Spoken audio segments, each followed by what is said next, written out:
कहते हैं कि एक सधे सब सधे और सब सधे ये सब जाने। सारे समाज का ये प्रश्न है कल और आज का। संकल्प ये सारे समाज का ये प्रश्न है कल और आज का।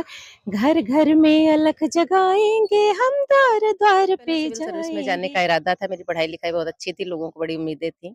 लेकिन कभी-कभी क्या होता है कि कुछ पारिवारिक परिस्थितियाँ ऐसी हो जाती हैं। मैंने कहा अगर आर्ट में ही कुछ करना है तो मैं वर्सटाइल आर्टिस्ट हूँ और मैं गाने लिखती भी हूँ, बॉलीवुड भी है मेरा। मैं लोक गायिका के रूप में संस्कृति विभाग उत्तर प्रदेश से रजिस्टर्ड हूँ। और मोदी सरकार में केंद्रीय राज्य मंत्री कौशल किशोर लगातार नशा छोड़ो अभियान चला रहे हैं। ऐसे में नशा मुक्त अभियान का जो थीम सॉन्ग रिलीज किया है, उन्हीं मैडम से आज हम बात करेंगे। मैडम, पहले तो आप सभी का बहुत-बहुत धन्यवाद और होली की बहुत-बहुत शुभकामनाएँ। आज माननीय मंत्री जी के आवास पे हम सभी आए थे होली की शुभकामनाएँ देने। ऐसे में मीडिया बंधु जिनका बहुत बड़ा रोल है, चाहे वो पॉलिटिक्स में हो, चाहे आर्ट में हो। तो मैं बिल्कुल कहना चाहूँगी क्योंकि माननीय मंत्री जी ने जो अभियान छेड़ा है, ये ऐसा अभियान है जो ना कि हमारे घर परिवार संपूर्ण, मैं तो कह रही हूँ पूरे विश्व का ये हिस्सा है, क्योंकि ये नशे जैसी जो एक बीमारी है, इसने जाने कितने घर परिवार उजाड़े हैं और माननीय मंत्री जी का परिवार स्वयं इस चीज़ का शिकार है, जैसा आप सब जानते होंगे।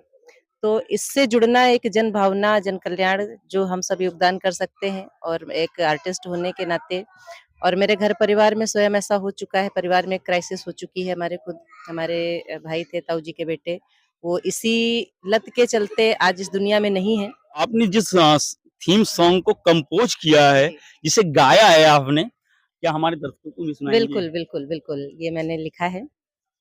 संकल्प ये सारे समाज का ये प्रश्न है कल और आज का। संकल्प ये सारे समाज का ये प्रश्न है कल और आज का। घर घर में अलख जगाएंगे हम, द्वार द्वार पे जाएंगे। नशे को जड़ से मिटाना है, नशा मुक्त भारत हो।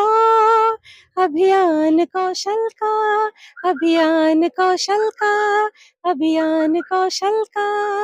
ये थीम सॉन्ग है हमारा, नशा मुक्त भारत हो अभियान कौशल का। बात कर ली जाए आपकी पढ़ाई लिखाई की, जी, जी, तो जी। क्या कुछ आपने इस संगीतमय दुनिया के लिए कुछ पढ़ाई अलग से की है जी, या जी, बिल्कुल आम लोगों डेफ़िनेटली। की तरह? नहीं, देखिए सबसे पहले तो मैं आपको बताऊँ, मैं डबल एमए और मेरा एलएलबी चल रहा है। मैंने लिटरेचर इंग्लिश से एमए किया है और म्यूज़िक से एमए किया है भातखंडे से। अरे करना क्या चाह रही थी आप? और मेरा एलएलबी भी चल रहा है, साथ ही अभी मैं रिसर्च करने जा रही हूँ फेलोशिप कल्चरल मिनिस्ट्री से। तो मेरा मतलब डबल एमए, एलएलबी, पीएचडी संगीत से मैंने जो है मतलब मास्टर्स करने के साथ अब मेरा पीएचडी का टारगेट है। बहुत सारे टीवी शोज़ किए हैं। अच्छा, ये एक बात शीलू श्रीवास्तव जी, अगर बात कर ली जाए आपके एलएलबी की, तो एलएलबी की राह तो जो है एक न्यायालय तक की सीमित रह जाती है। आपको गायकी का शौक कब चढ़ गया? मैं आपको बताऊँ कि मेरा जो फैमिली बैकग्राउंड है, मैं कायस्थ हूँ श्रीवास्तव। मेरे जो ताऊ जी थे वो सदर तहसील में रजिस्ट्रार कानूनगो थे और कहा भी जाता है जो कायस्थ लाला लोग होते हैं वो कलम के पुजारी होते हैं। हमारा पूरा खानदान परिवार तहसील कचहरी वाला है और मैं भी चाहती थी, लेकिन अब चूँकि भाग्य ने मुझे संगीत की तरफ मोड़ा और लोगों की एक मानसिकता होती है कि कलाकार को हल्के में लेते हैं।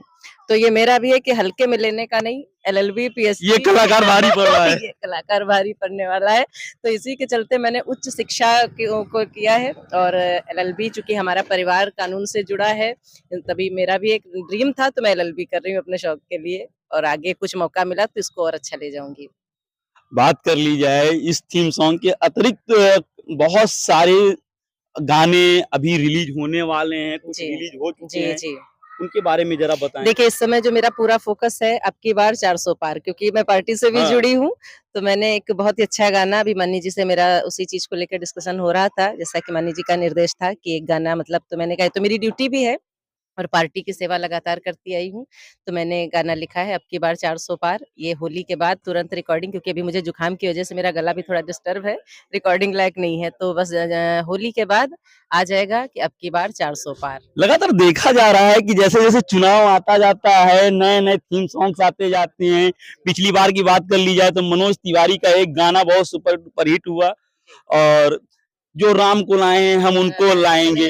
लेकिन ये कन्हैया लाल मित्तल ने गाया था, उसके बाद में इसी गाने को जो है रिकॉर्ड किया गया था। मनोज तिवारी की आवाज। जी, जी, जी। अब अगर सीलू श्रीवास्तव की बात की जाए तो सीलू श्रीवास्तव जी का ये 400 पार वाला जो गाना है, हाँ, ये क्या जरा उसके एक आध मुखड़े से हमको सुनाए जाएंगे? देखिए अभी मैंने चूँकि 1 ही 2 दिन पहले लिखा है, तो 2-4 लाइनें ही आपको सुनाती हूँ। कैसे है कि गूंज उठा है शंखनाद फिर छाया है फिर हर्ष अपार। गूंज उठा है शंखनाद फिर छाया है फिर हर्ष अपार। किया है जो मोदी जी ने इतिहास बनेगा पहली बार। और वचन दे रही है ये जनता अब की बार 400 पार। लक्ष्य 2024 का है अब की बार 400 पार। इसकी धुन मैंने पारंपरिक आल्हा में रखी है क्योंकि ये भारत देश का गीत है और आल्हा एक ऐसी विधा है लोक संगीत में जिसको हर ग्रामीण और हर जगह पर लोग उसको पसंद करते हैं। तो बिल्कुल हमारा नारा होगा कि अब की बार 400 पार। किया है जो मोदी जी ने इतिहास बनेगा पहली बार, क्योंकि ये इतिहास हमारे रामलला जी के मंदिर से भी जुड़ा है। 500 सालों का ये सपना पूरा हुआ, तो ये मोदी जी के अलावा कोई नहीं कर सकता था। किया है जो मोदी जी ने इतिहास बनेगा पहली बार और वचन दे रही है ये जनता अब की बार 400 पार। ये मेरा गीत है। बात कर लीजिए आल्हा उदल के लिरिक्स की, म्यूजिक की, तो ये तो बुंदेलखंड में काफी चर्चित है। बिल्कुल, बिल्कुल, ये क्या लग रहा है कि इस बार जो है पूरे हिंदुस्तान में ये 400 पार का जो वाला गाना है एकदम एकदम ये तैयारी भूचाल लाने वाला है? तैयारी मेरी पूरी है कि ये गाना भूचाल लाए, क्योंकि ये लोक संगीत से मैं जुड़ी हूँ और लोक संगीत जन का संगीत है, एक एक व्यक्ति का संगीत है, ग्रामीण और शहरी हर इससे जुड़ा हुआ है। और लोक संगीत हमारी माटी से जुड़े होने का एहसास दिलाता है। तो मुझे पूरी उम्मीद है कि ये जो है जो मेरा गीत है बिल्कुल भूचाल लाएगा पूरे भारत देश में। ऐसा ना हो कि जो है अभी आप बोल चुकी हैं कि आप कल्चरल मिनिस्ट्री से जो है फेलोशिप करना चाह रही हैं, क्योंकि कांग्रेस ने अभी एक पोस्टर जारी किया था बीते दिनों जिसमें उसने कहा था चंदा दो धंधा लो। तो ऐसा तो नहीं कि जो है 400 पार वाला गाना। नहीं जी, ऐसा कुछ नहीं। देखिए अब बात जब यहाँ पर आ गई है तो मुझे लगता है कि कहते हैं कि एक सधे सब सधे और सब सधे सब जाए। तो मैं तो सीधी सी बात है एक आर्टिस्ट भी हूँ और खुलेआम बिल्कुल मैं पार्टी की भी सेवक हूँ, तो मुझे कोई इस बात से डर नहीं। मैं आर्टिस्ट हूँ, आर्टिस्ट स्वतंत्र होता है, मुझे किसी का डर नहीं, ना तो केजरीवाल जी का ना जो है दिल्ली की सरकार का। सिली श्रीवास्तव जी, बात की जाए आपके घर परिवार की, जी। आप श्रीवास्तव हैं, कायस्थ समाज से आती हैं, कहते हैं कि लाला लोग कलम की खाते हैं। संग, जब आपने संगीत की तरफ कदम बढ़ाए तो आपसे किसी को आपने के परिवार में किसी व्यक्ति ने आपको रोका नहीं कि कहाँ जा रही देखिए हो? हाँ, बिल्कुल सही आपने कहा। मैंने बताया कि मेरे परिवार में मेरे ताऊ जी रजिस्ट्रार कानूनगो थे और प्रमोटेड तहसीलदार हो गए थे मलिहाबाद तहसील में ही। और हुआ क्या कि मेरा भी पहले सिविल सर्विस में जाने का इरादा था, मेरी पढ़ाई-लिखाई बहुत अच्छी थी, लोगों को बड़ी उम्मीदें थी। लेकिन कभी-कभी क्या होता है कि कुछ पारिवारिक परिस्थितियाँ ऐसी हो जाती हैं, तो मेरे पिताजी बचपन में ही, मैं 2 साल की थी जब नहीं रहे और मैं 10th पास करके 11th में आई तो मेरी माताजी नहीं रहीं। फिर उस समय कुछ संगीत, मैं कहूँ आपको कि मेरे लिए एक दवा का काम उस समय उसने किया और मैंने संगीत से एक मेरा उस टाइम अर्निंग सोर्स भी बना। उस समय की परिस्थितियाँ से 20-22 साल पहले कुछ और थी। मैं जो चाहती थी और शायद भाग्य में लिखा था, क्योंकि कभी-कभी बहुत चाहा नहीं होता। फिर जब मैं संगीत की तरफ मुड़ी, उस समय मेरी ज़रूरत थी, लेकिन आज मेरी यही पहचान हो गई है। ज़्यादा नहीं, लेकिन शहर लखनऊ मुझे जानता है एक अच्छे सिंगर के रूप में। और फिर जब मैंने संगीत को ही अपनाया, मेरी ज़रूरत के वक़्त संगीत काम आया, तो मुझे लगा जब संगीत ही है तो कुछ अच्छा और बड़ा करना चाहिए, क्योंकि आर्टिस्ट भी बहुत कुछ कर सकता है और बहुत अच्छा।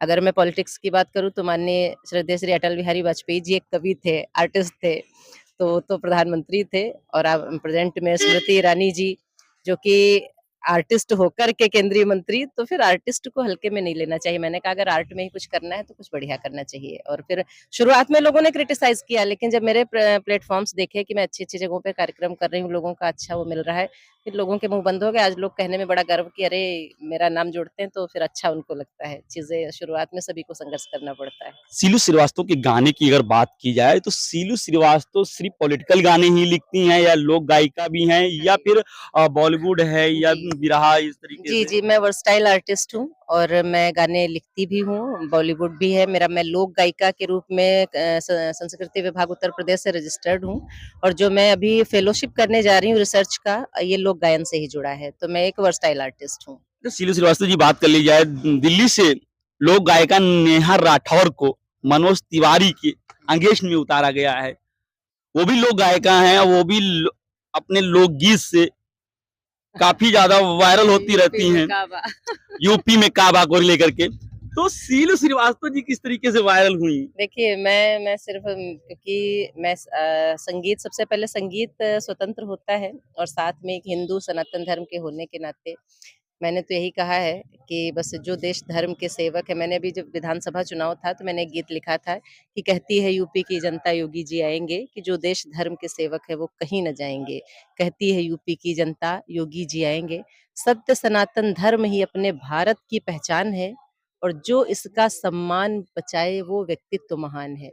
नीला हरा सफेद नहीं, हम तो भगवा लहराएंगे और इस बार कहती है भारत की जनता मोदी जी आएंगे। मोदी जी आएंगे। धन्यवाद। तो ये थे हमारे साथ में कल्चरल या कह लीजिए कि गीतों की मसीहा भारतीय जनता पार्टी के लिए लगातार चुनावी गीत लिखती हैं, या केंद्रीय राज्य मंत्री कौशल किशोर के नशा मुक्त अभियान कौशल के लिए थीम सॉन्ग लिखती हैं शीली श्रीवास्तव जी थी। इनका कहना है कि ये लगातार मोदी जी के नेतृत्व में आगे बढ़ रही